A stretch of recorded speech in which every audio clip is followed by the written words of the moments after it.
تکبیرات تشریق کے الفاظ ہیں اللہ اکبر، لا الہ الا اللہ، اللہ اکبر وللہ الحمد۔ انہیں تکبیر تشریق یا تکبیرات تشریق کہا جاتا ہے۔ یہ تکبیر تشریق ہے کیا چیز؟ کیوں پڑھی جاتی ہے؟ اسے کیوں پڑھنا چاہیے اور اس کا حکم کیا ہے؟ تو اس کے بارے میں 3 اہم باتیں ہم جان لیں۔ پہلی بات یہ ہے کہ تکبیر تشریق کے معنی اور اس کا مطلب کیا ہے۔ دوسری بات کہ اس تکبیر تشریق کا پس منظر کیا ہے، یہ کیوں پڑھی جاتی ہے، کیا واقعہ پیش آیا جس کی وجہ سے اس کے پڑھنے کو واجب قرار دیا گیا ہے۔ اور تیسری بات کہ تکبیر تشریق پڑھنے کا حکم کیا ہے۔ تو تکبیر تشریق کے الفاظ ہیں اللہ اکبر، لا الہ الا اللہ، اللہ اکبر وللہ الحمد۔ معنی یہ ہے اللہ اکبر، اللہ سب سے بڑا ہے، اللہ سب سے بڑا ہے۔ لا الہ الا اللہ، اللہ اکبر، اللہ کے علاوہ کوئی عبادت کے لائق نہیں اور اللہ ہی سب سے بڑا ہے۔ اللہ اکبر وللہ الحمد، اللہ ہی سب سے بڑا ہے اور ساری تعریفوں کا مستحق اللہ ہی ہے۔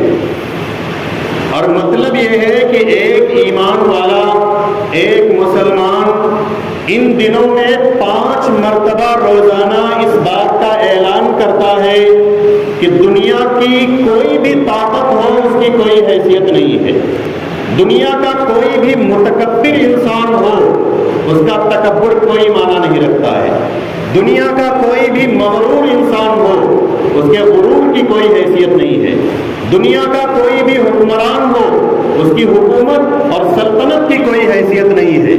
ساری طاقت اگر کسی کی ہے تو وہ اللہ کی ہے، بڑائی اور کبریائی کسی کی ہے تو اللہ کی ہے، حکومت کے لائق اگر کوئی ہے اور ساری کائنات میں حکومت اصل معنی میں اگر کسی کی ہے تو اللہ کی ہے۔ طاقت کے اعتبار سے، قوت کے اعتبار سے، حکومت کے اعتبار سے، اقتدار کے اعتبار سے، اختیار کے اعتبار سے سب سے بڑا اگر کوئی ہے تو اللہ اکبر، اللہ ہی سب سے بڑا ہے، اس کے علاوہ کوئی نہیں۔ اور چونکہ اللہ ہی سب سے بڑا ہے، اللہ ہی پوری کائنات کا خالق و مالک ہے، اللہ کے مقابلے میں کوئی نہیں آ سکتا ہے، اللہ کا ہمسر کوئی نہیں ہو سکتا ہے، اللہ کے برابر کوئی نہیں ہو سکتا ہے۔ اس لیے تمام مخلوقات اور ساری کائنات کو اگر کسی کے سامنے جھکنا چاہیے، کسی کی عبادت کرنی چاہیے تو اللہ کی کرنی چاہیے۔ لا الہ الا اللہ واللہ اکبر، اللہ کے علاوہ کوئی معبود نہیں کیونکہ اللہ ہی سب سے بڑا ہے۔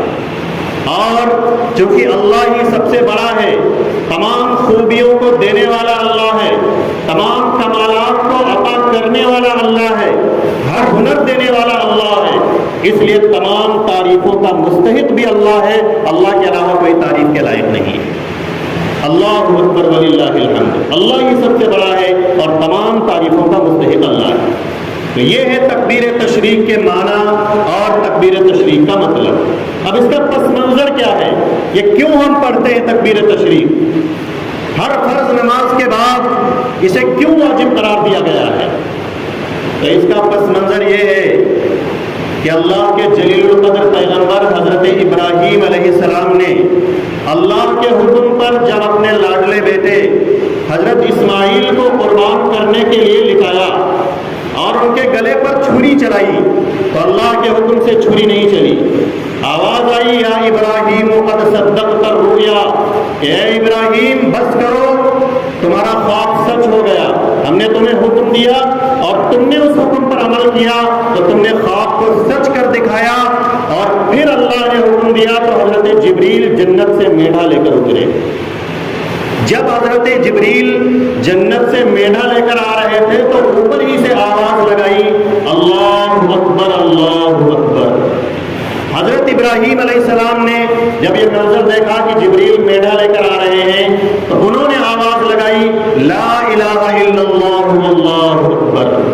حضرت اسماعیل جو نیچے پڑے ہوئے تھے، آنکھوں پر پٹی بندھی ہوئی تھی، انہوں نے جب یہ الفاظ سنے تو سمجھ گئے کہ اللہ کا رحم ہو گیا ہے، اللہ نے فیصلہ تبدیل کر دیا ہے گردن کاٹنے کا۔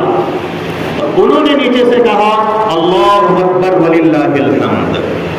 تو یہ ہے تکبیر تشریق کے الفاظ کہ اللہ اکبر یہ حضرت جبریل کے الفاظ ہیں. لا الہ الا اللہ اللہ اکبر یہ حضرت ابراہیم علیہ السلام کے الفاظ ہیں. اللہ اکبر وللہ الحمد یہ حضرت اسماعیل کے الفاظ ہیں. تو یہ ان تین عظیم شخصیتوں کی زبان سے نکلے ہوئے الفاظ ہیں. اللہ کو یہ الفاظ اتنے پسند آئے کہ اللہ نے قیامت تک آنے والے مسلمانوں کو حکم دے دیا کہ تم ان الفاظ کو کہہ کر اور تکبیرات تشریق پڑھ کر ان تینوں عظیم شخصیتوں کی یاد تازہ کرو.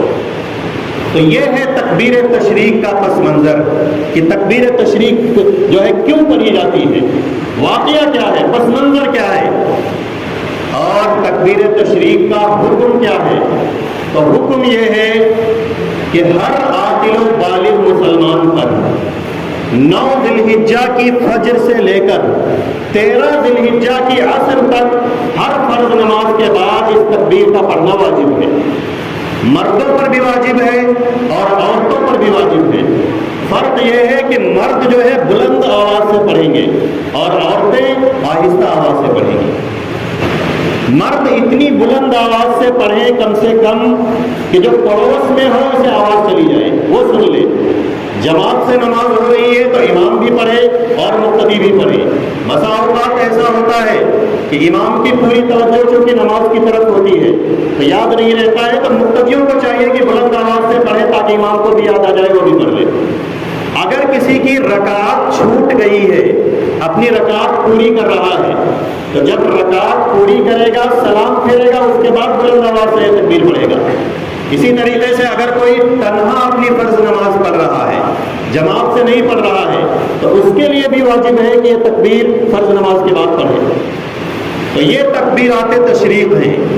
تکبیرات تشریق کے الفاظ ہیں، ان کے معنی اور مطلب ہے، اور تکبیر تشریق کا پس منظر ہے، اور یہ تکبیر تشریق کا حکم ہے.